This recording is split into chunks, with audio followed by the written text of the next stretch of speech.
House of the Dragon, o gêmeo da coroa. Episódio 8, o último suspiro do rei. Abertura. Imagens da maquete de Valyria na sala pintada, agora empoeirada e iluminada por velas trêmulas. Uma mão enferrujada e real toca as torres em miniatura. A narração é do rei Viserys e, sua voz um sussurro fraco, cheio de dor e sonhos não realizados. Narrador, Viserys. Eu construí uma cidade de madeira. Uma cidade de paz. Mas esqueci que o mundo é construído de pedra e de dentes. Cartas de título. Vários anos depois. O tempo, o grande nivelador, havia sido cruel com Viserys e Targaryen. O rei outrora vigoroso agora jazia acamado em seus aposentos, seu corpo consumido pela doença que os meistres chamavam de gangrena dos ossos. Seu reino era governado por sua esposa. Alicente Guinevere, vestida perpetuamente em seu verde de batalha, controlava o acesso ao rei, o fluxo de informações e, efetivamente, a corte. Ela era a regente de fato. Rhaegar e Laena haviam sido abençoados com mais duas filhas. As gêmeas Visenya e Alysanne Targaryen, agora crianças encantadoras que traziam um raro sorriso ao rosto do rei-avô. Laena, após os partos difíceis, dedicava-se mais aos filhos e a vagar do que às intrigas da corte, uma decisão que a afastava do centro do poder, mas mantinha seus dragões próximos. Em outros lugares, a família crescia. Aegon, o jovem, filho de Rhaenyra e Daemon, e seu irmão Jaehaerys nasceram em Pedra do Dragão, fortalecendo a linhagem Rhaenyra. Em Porto Real, Aegon, filho de Alicente, e Elaena cumpriram seu dever, produzindo os gêmeos Jaehaerys e Jaehaera, e um filho mais novo, Maelor. Mas Aegon era um desastre como príncipe marido. Ele foi encontrado por Alicente em um estado comprometedor, não apenas com uma serva, mas com a própria serva de Elaena. A fúria da rainha foi glacial. Em particular, ela deu um tapa violento no filho. "Você é a desgraça deste nome." Ela sibilou. "Você se deleita com a lama enquanto o trono lhe espera." Ela forçou a serva a beber chá da lua, eliminando qualquer possível bastardo, e depois a mandou embora. A Elaena, quieta e distante, Alicente tentou explicar o inexplicável. "Minha filha, eu sinto muito. O casamento é um fardo. Mas é necessário. Para o reino." Elaena apenas murmurou, observando uma aranha tecer em seu tear. "O dragão vermelho e o dragão dourado, ambos serão engolidos pelo negro." A ameaça externa também pressionava. Corlys Velaryon, o marido da rainha, estava à beira da morte após uma batalha naval feroz contra o reino das Três Filhas. Seu irmão, Vaemond Velaryon, chegou a Porto Real, sua ambição superando a lealdade familiar. No pequeno conselho, ele declarou com voz retumbante que, como Lenor não tinha herdeiros legítimos, ele, Vaemond, era o verdadeiro herdeiro de Maré Alta e do título de Senhor das Marés. Alicente ficou apavorada. Se Vaemond assumisse, a poderosa frota Velaryon poderia se afastar da aliança com Rhaenyra, ou pior, aliar-se abertamente à facção Guinevere, mas de forma instável. Ela precisava de uma solução. Assim, nasceu a ideia de uma festa de reconciliação. Uma tentativa desesperada de reunir a família, mostrar unidade ao reino e talvez forjar uma paz frágil antes da morte iminente do rei.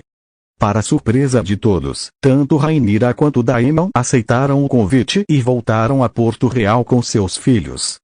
A festa foi um espetáculo de tensão mascarada. Sob a fraca luz de centenas de velas, os dois ramos dos Targaryen se encararam através da mesa de banquete. Viserys, trazido à força para o evento, estava uma sombra de si mesmo, seu rosto escondido por uma máscara de ouro, mas seus olhos brilhavam como uma frágil esperança. Foi Alicente quem fez a jogada mais surpreendente. Ela se levantou, com sua taça, e direcionou-se a Rhaenyra. "Princesa Rhaenyra. Por anos, permitimos que mal-entendidos e ferimentos nos separassem. Em nome da memória do rei, e do futuro do reino, proponho um brinde. A princesa Rhaenyra Targaryen, nossa futura rainha." A sala ficou em silêncio atordoado. Rhaenyra, cautelosa, ergueu sua taça e aceitou o brinde. Por um momento, parecia que um milagre era possível. Viserys sorriu por baixo de sua máscara, uma lágrima escorrendo por sua bochecha ruinosa. mas a paz era uma flor de um dia. Mais tarde, já em um estado de fraqueza extrema e confusão induzida pelo leite de papoula, Viserys foi ajudado por Rhaegar até seu aposento. No corredor, Lucerys Velaryon, agora um jovem tímido, tropeçou acidentalmente em Rhaegar, derrubando uma taça. Perdão, tio, gaguejou Luke. Rhaegar, cuja paciência estava no limite após anos de ver seus sobrinhos fortes serem o centro de escândalos, olhou para o Garão Moreno e depois para Jacaeires ao seu lado. O ressentimento por sua própria posição, sempre desafiada por esses garotos que carregavam um nome Velaryon, mas o sangue Strong borbulhou. Não se preocupe, Lucerys, disse Rhaegar, sua voz fria o suficiente para cortar o ar. Meninos fortes como você sempre se reerguem, não é? O insulto velado ecoou. Jace, percebendo, ficou em pé, seus olhos flamejantes. Daemon, do outro lado da sala, ficou muito quieto, sua mão descansando no cabo de família sombria. Uma discussão começou, com Aemond, cujo ódio por seus sobrinhos ainda queimava, jogando gasolina no fogo com um comentário sobre carregadores de carga. A briga foi contida antes que se tornasse violência, mas o dano estava feito. A frágil trégua estava morta. Rhaenyra e Daemon partiram de Porto Real na manhã seguinte, suas esperanças de reconciliação em cinzas. No barco de volta à Pedra do Dragão, Rhaenyra, no entanto, estava pensativa. Alicente fez um gesto. Talvez ainda haja uma chance. Devemos tentar novamente. Daemon riu, um som seco. Você ainda acredita em contos de fadas, minha rainha? A única paz que eles entenderão virá através de Caraxes. Na Fortaleza Vermelha, a noite trazia o fim. Viserys, afundado em uma névoa de dor e ópio, estava delirando. Alicente foi até ele para dar seu remédio. No crepúsculo do quarto, com a máscara do rei ao lado, ele agarrou seu braço com uma força surpreendente. Rhaegar, meu filho, ele sussurrou, seus olhos turvos fixos em Alicente, vendo não a rainha, mas o fantasma de seu herdeiro. Os sonhos de Aegon, o príncipe que foi prometido, você é o que une o reino, contra o frio, e a escuridão. O trono deve ser seu. Você, deve ser rei. Prometa-me que você usará a coroa, prometa-me. Para Viserys, ele estava passando a tocha para seu filho mais velho, o herdeiro que criara, o guardião da profecia.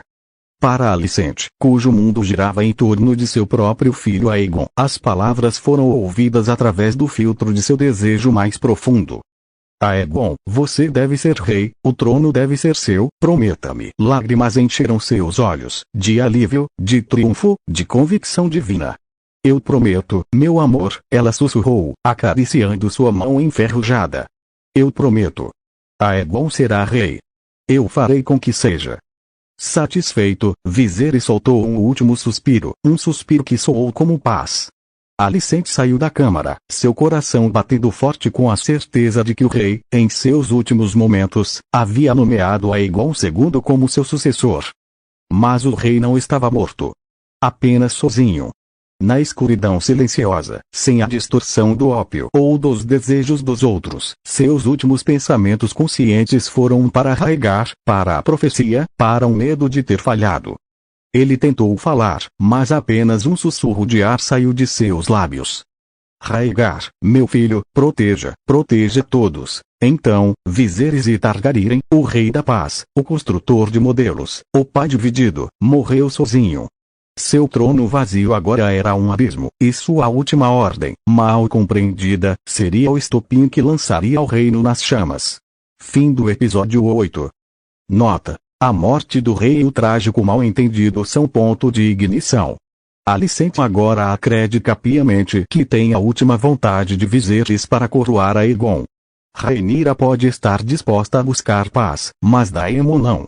Rhaegar, o herdeiro legal e presumido, está em Porto Real, cercado por uma facção que acaba de receber a justificativa que precisava para usurpar seu direito. O reino está à beira do precipício. A próxima movimentação determinará se haverá uma sucessão ordenada ou uma guerra total.